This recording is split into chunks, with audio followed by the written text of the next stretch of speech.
É até curioso fazer um vídeo sobre um filme de vampiro durante o dia. Mas, pra falar a verdade, considerando o filme, eu prefiro até, viu? Hoje eu quero falar de Nosferatu, a nova versão de Robert Eggers. E eu já vou quebrar umas 3 ou 4 coisas que você viu em várias resenhas de entendidos de cinema.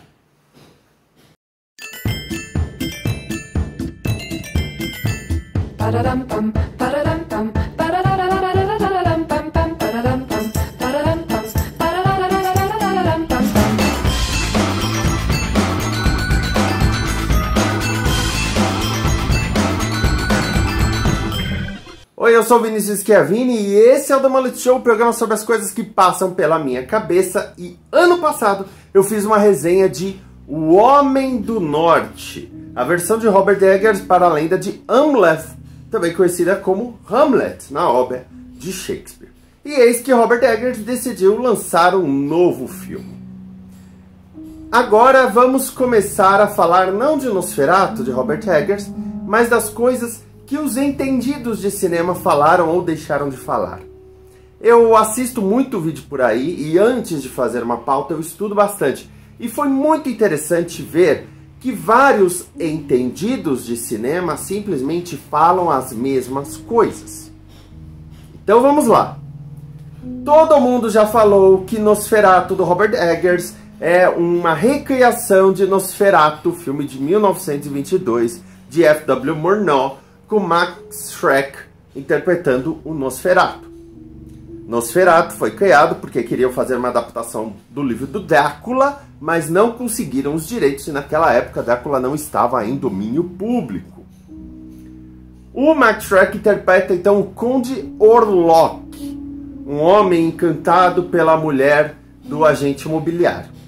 É um dos principais filmes do expressionismo alemão que trabalha muito a luz e sombras.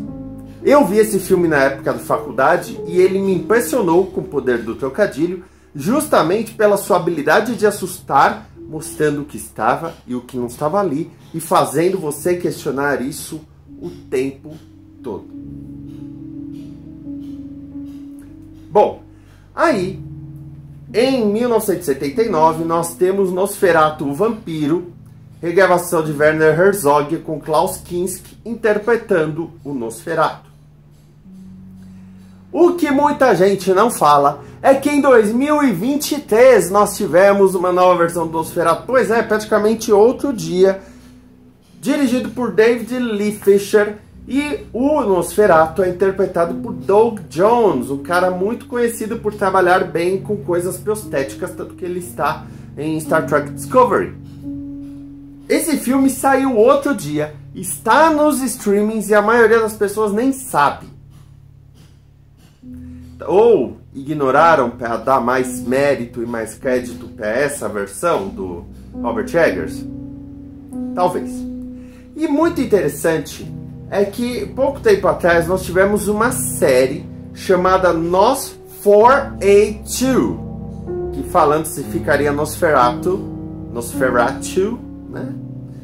Baseado no livro homônimo de Joe Hill, pela AMC. Teve 2 temporadas, 20 episódios no total, 10 em cada temporada, e o Zachary Quinto interpreta essa versão do Nosferatu. Mas a série acabou quando atingiu o livro, quando completou a história do livro, então é bem honesto isso. Não é a melhor das versões, é uma reimaginação, mas ainda assim é divertido e é ligeiramente recente.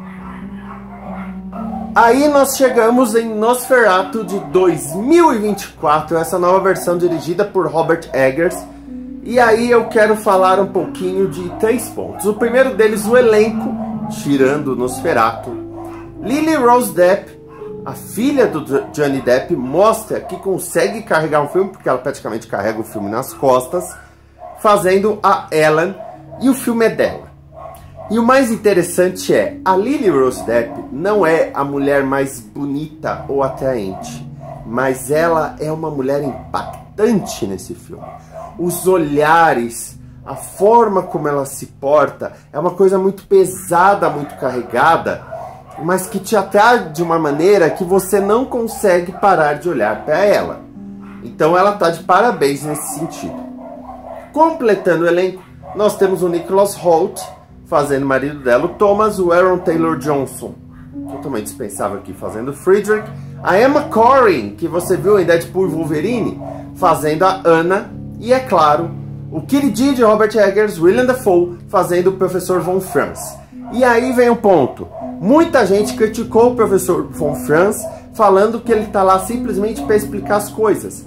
Mas, quando se trata de obras de terror, quando se trata de obras que têm uma mitologia, é interessante criar um personagem que apresente essa mitologia para o resto das pessoas. Porque ele sabe muito sobre o Nosferatu, mas as outras pessoas não sabem sobre o Nosferatu. E aí, esse professor é quem permite que a gente entenda mais sobre o Nosferatu e tudo o que ele está causando. O Professor Von Franz, é claro que é um personagem que foi feito por Willem Dafoe, e ele entrega muito bem esse lance de explicar toda a situação, e as cenas dele com a Lily Rose Depp são maravilhosas. São apenas umas duas, mas são muito, muito bem trabalhadas. O segundo ponto que eu quero falar é sobre o Conde Orlok. Conde Orlok, interpretado pelo Bill Skarsgård, que já tinha feito Pennywise em It. Ele já mostrou que sabe fazer uns bichos muito estranhos, umas expressões faciais maravilhosas. E aí eu tenho duas coisas para falar sobre o Conde Orlok. Primeiro, ele demora muito a aparecer o rosto dele, e quando aparece, ele tem um bigodão. E não tem como não reparar nesse bigodão do homem.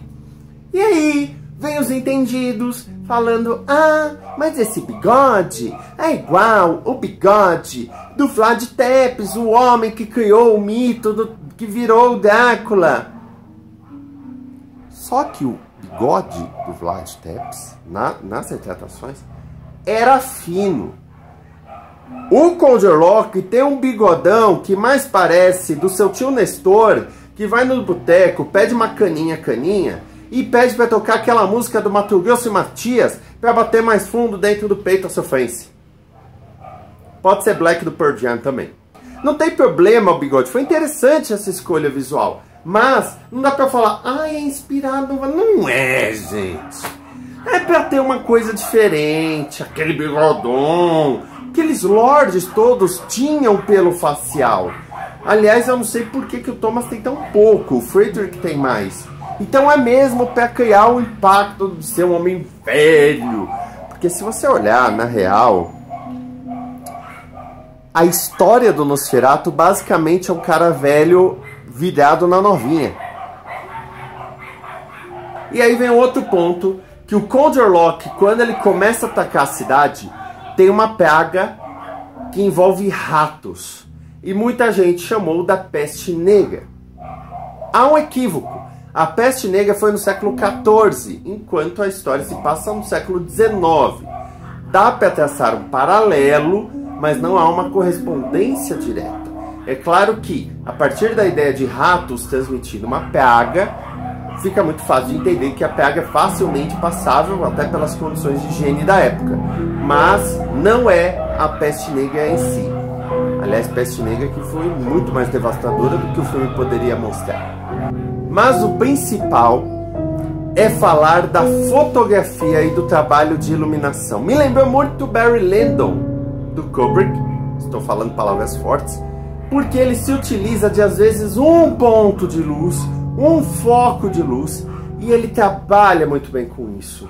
Assim como no expressionismo alemão, as sombras te dão medo, às vezes por você não ter ideia do que há nelas, e às vezes você sabe o que há nelas.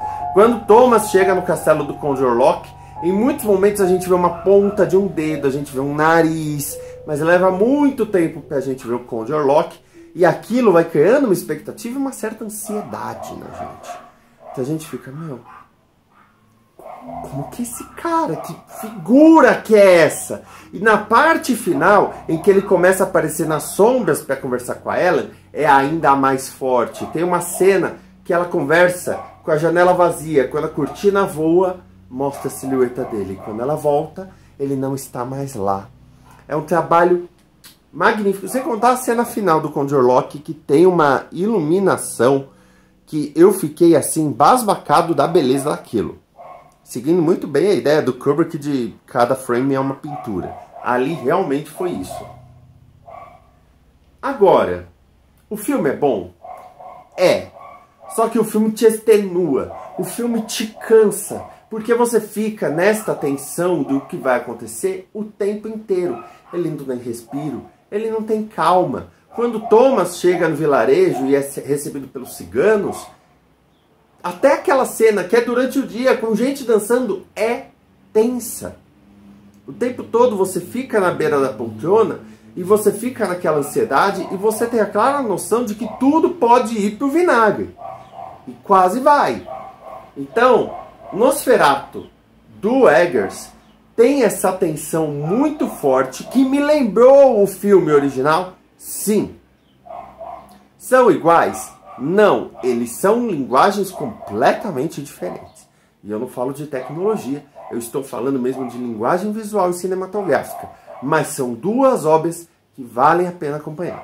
Eu não conheço as outras obras do Eggers, não vi o Farol, tá? Mas O Homem do Norte é muito bom e Nosferatu é ainda melhor.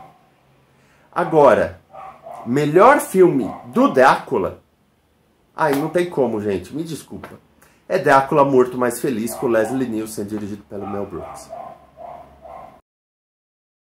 Obrigado por assistir esse vídeo. Deixe o seu comentário e também aquele like. Assine o canal para saber o que estamos fazendo e temos a nossa comunidade também no Discord. Se você achar que merecemos, ajude através do Pix. Aqui tem outros vídeos para você continuar acompanhando. Até mais, amor e paz.